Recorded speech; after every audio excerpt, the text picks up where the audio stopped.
just like them being louder when you. It all seems like feeling we're just getting started. And the night gets colder, and the rhythm's got you falling behind.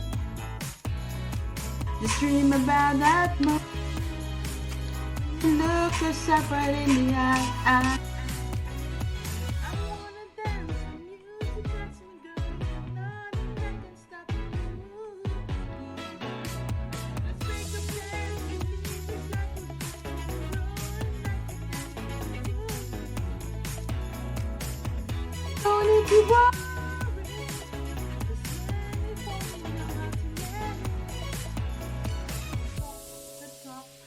Walk the walk tonight.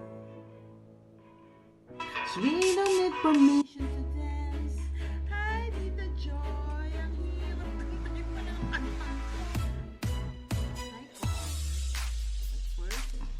we're army for the Lord. Because He has given us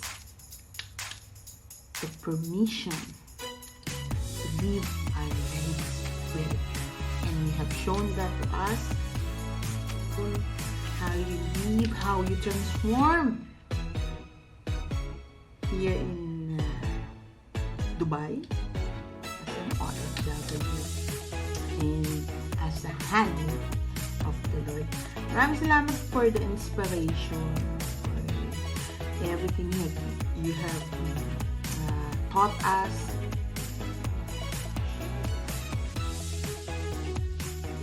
For joining with us also.